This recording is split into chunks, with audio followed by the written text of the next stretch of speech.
Қайырлы күн, құрметті менің тыңдармандарым. Асыраушы әңгімені тыңдамас бұрын арнаға жазылуды ұмытпаңыздар.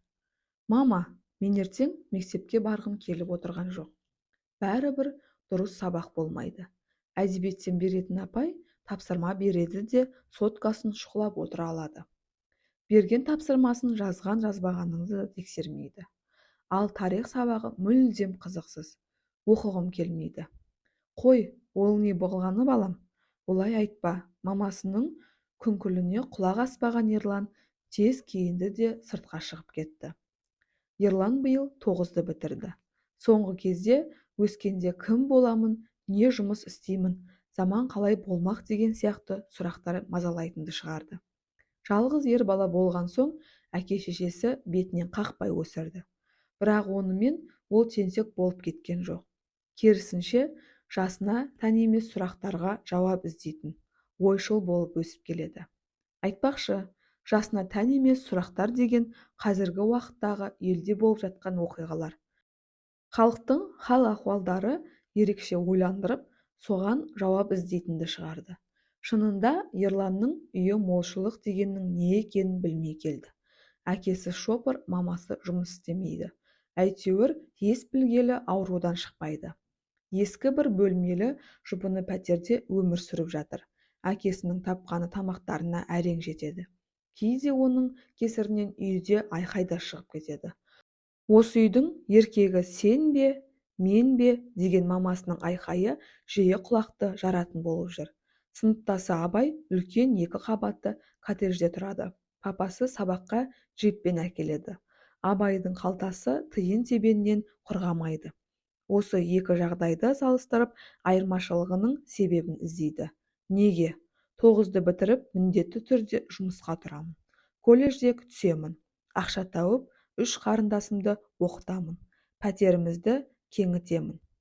Қиялға шомып кеткен Ерлан жаяу жүргінші өтетін жолаққа таяп қалған бірақ байқады.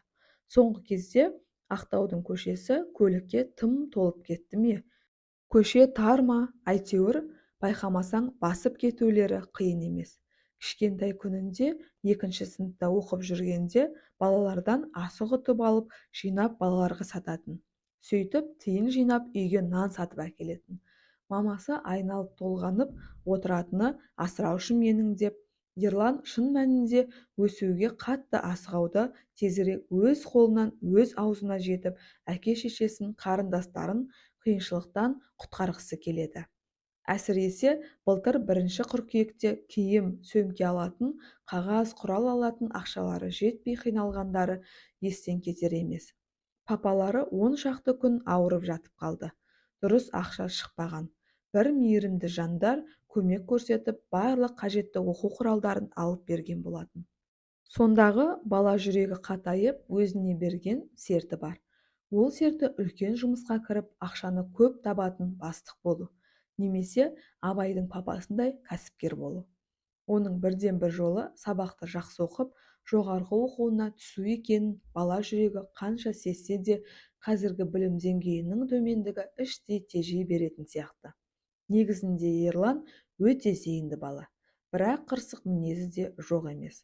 Мектептегі сабақ беретін мұғалімдерге көбінесе көңіл толып көрмепті. Тек математикадан беретін апайы ғана ұнайды.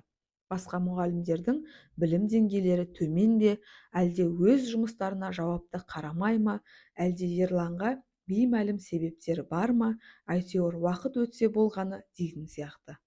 Құлағың салбырап сабақта тыныш отырсаң болғаны, оң баға алатының кәміл. Сөйтіп жүріп 9-ші сыныпты да бітірді. Мамасына колледжге түскісі келетінін айтып еді, қарсы болмады. Өткенде балалардың естіген мұқтаж жанұяларға көмек ретінде оқуға тегін қабылдайды екен, тіпті шәкіртақы төлейтін көрінеді. Мамасы өкпесін сүйретіп жүріп, іліктірді-ау әйтеуір. Бұйырса, құрылысшы болмақ ойы бар. Колледжде оқып жатқандарына да біршама уақыт болды. Сабақ анау айтқандай қиын емес. Мектептегіден қайта оңай сияқты ма? Ерлан көп қиналып жүрген жоқ. Өзі құралпы, мейірім атты баламен бірге жүреді. Оның да жанұясының жағдайы мәз емес. Мұның әйтеуір әкесі бар ғой, азды көпті ақша тауып жүретін. ал оның әкесі қайтыс болған. Жалғыз шешесі жұмыс жасап, зыр жүгіріп 3 баласын асырауда. Мейірім, мен кеше балдардан естідім. Той болатын мейрамханаларда біз сияқты балдарға уақытша жұмысқа рұқсат етеді екен. Бір той атқарсаң 3000 теңге. Ақшасы тым аз екен. Оның үстіне түнгі сағат 3-ке дейін жүретініңді айтсайшы деп күрсінді Мейірім. Жоқтан жақсы ғой, істеп көрсек қайтеді. Осылайша келіскен екеуі демалыс сайын мейрамханаларда жұмыс жасап жүрді. Ерлан күндегісінше сабақтан келсек, есік алды абыр-сабыр. Біреулер киіз үй тігіп жатыр. Баласы келді деп сыбырлайды біреулер. Жүрегі бірдемені сезгенде қатты соғып кетті. Ойына мұрсатта келгені соңғы кездері шешесінің ауруы кенеттен меңдеп жатып қалғаны. Жөтелгенде аяқ астынан тұншығып кететіні. Еңіреп жылап оң жақта жатқан шешесіне тұра жүгірді. Біреулер ұстап жібермей, жігітсің ғой, мықты бол, деп жатса, біреулер мынау індеттен қайтқан сияқты абай болың деп сыбырлайды. Шынында да жоқшылық қолын байлаған мамасы аптекадан дұрыс дәрі де ала алмаған болатын. Кетеді ғой, әлде қандай шығар дейтін. Өзі бұрын көрмеген адамдар толып жүр. Бұлар сонда ағайындар ма екен? Егер болса, осы уақытқа дейін неге көрмеген? Осылайша Ерлан мамасынан демде айрылды. Әкесі үнемі сапарда жүреді де 3 қарындасы жалғыз өзіне қарап қалды. Үлкені 6-шы сыныпта, ортаншысы 2-ші сыныпта, одан кішісі балабақшаға баратын еді. Оған да апаруға шешесінің жағдайы болмай, соңғы уақытта үйде болатын. Іштей қатайып алған Ерлан қайтсем де оқуымды бітіруім керек. Мен жігітпін ғой, бәрінде шыдаймын, деп жігерін қайрап алады. Іздеп жүріп қосымша жұмыста тауып алады. Бір балабақшаны аумағындағы ағаштарды күн ара суарып тұру керек екен. Айына 20 мың беретін болды. 20 мың шәкіртақысы тағы бар. Іштей өзіне разы болған Ерлан күлімдеп қояды.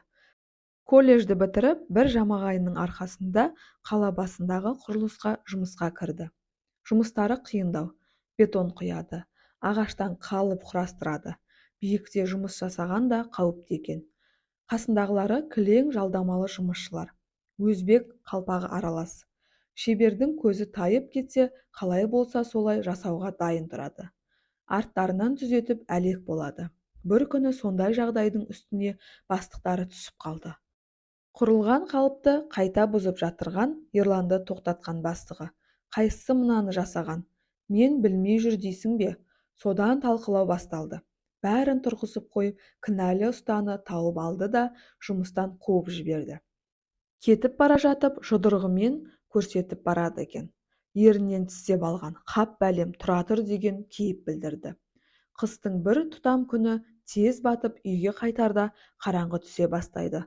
Содан бір кеште құрылысты қоршаған шарбақтардан шыға бергенде көк желкесінен бірдеме сарт ете қалды да аспаннан айналып жүре берді. Көзін ашса, аурухананың бөлмесінде жатыр екен. Сөйтсе, сағат 9-дарда жұмысқа келе жатырған қарауыл көріп қалыпты. Есептеп қарасаң, 3-4 сағат ессіз жатқаның анықтау қиын емес. Миы мықтап қозғалған, қатты соққыдан шекесі қанаған, әйтеуір бас сүйегі аман екен дейді. Дәрігерлер есін жинағаннан ойына келгені қарындастар не істеп жүр екен. Әкесі де өзен жаққа кетіп еді. Келді ме екен, менің жатып қалғанымды біле ме екен? Сан сұрақ шарадай басын шақшадай қылды. Соткасының да батареясы отырып қалыпты. Ашып қарасы, әкесі телефон соға беріпті. Жалмажан әкесіне телефон соқты. Әйтеуір үйде екен. Қорқып кетпесін деп болған жайды толықтай айтқан жоқ. Құрылыста құлап қалып ауруханаға түстім. Қазір жақсымын. Бұйырса таңертең үйге барамын деді. Жатып алып ойға батты. Өмір неткен әділетсіз еді. Мен оған не істедім? Менен көретіндей. Бар болғаны қалыпты бұзып қайта жасағаным бар. Бағанағы полиция болған жайды жазып алып кетіп еді. Ұстады ма екен әйтеуір. Көп ұзамай Ерланды құрылыс шебері лауазымнан жоғарылатты. Бастықтарына ұнайтыны Ерланның бойына біткен жауапкершілігі, адалдығы. бастаған жұмысын аяғына дейін жеткізбей жан басы жер иіскемейтіндігі. Қазірлері ерланның жалақысы жоғарылаған, артық ақшасын депозитке салып жинап жүр. Оның үстіне үлкен қарындасы да биыл мектеп бітіріп, жоғары оқуын сырттай тапсырады да бір мекемеге жұмысқа кіріп алды. Құдайға шүкір, жағдайлары да біртіндеп жақсарып келеді. Тұрғын үй жинақ банкісіне арзан үй алуға талпынуда. 15 жасынан жұмысқа араласқан ерлан бұл күнде әбден піскен еді. Арада 5 жылдай уақыттың ішінде үлкен құрылыс мекемесінің білдей бас инженері лауазымына көтерілді. Қазірлері үйлерін кеңейтіп, жаңа шағын ауданнан пәтер де алған еді. Ендігі ойы жатпай тұрмай өз кәсібін ашу. Бастапқыда өте қиын болды. Себебі жұмыс бастау үшін айналдыратын қаржы да керек еді. Мекемесінің ресми заңдастырып алғасын банктен кредит алып, тұрғын үй салуға халықтың қаражат жинай бастады. Жер сатып алды. Сөйтіп бірте-бірте аяғына тұрып кеткен еді. Алғашқы салған 48 пәтерлі 5 қабатты үйі кірген сайын көзіне оттай басылды. Бүкіл күш-жігері жинаған тәжірибесі, бала кезінен арманы бәрі осы үйге сыйып кеткендей еді. Алдыңа айқын мақсат қойсаң, бәрі де орындалады деген осы екен. Қазірлері қаладағы ең үлкен кәсіпкерлердің бірі. Жыл сайын жоқ-жітік бір мүжалсыз жанұяға пәтер кілтін тегін беруде. Ендігі ойы кәсібін кеңейтіп басқа облыстарда тұрғын үй салу. Жуырда қосалқы шаруашылықта ашып қойды. 4 түлік малды жинап, санын көбейтпекші. Айтпақшы, әкесіне заманауи су жаңа көлік алып берді. Әкесі мал шаруашылығы жағында тырбаңдап жүр. Үлкен қарындасы оқуын бітірген, экономист болып қасында жұмыс жасап жүр. Сөйтіп анасының кішкентай асыраушысы үлкен белді кәсіпкерге айналды. Иә, алдыңа айқын мақсат қойсаң, арманың орындалады. Құрметті менің тыңдармандарым, әңгіме сізге ұнаған болса, арнаға жазылуды және комментарий жазып, лайк басуды ұмытпаңыздар.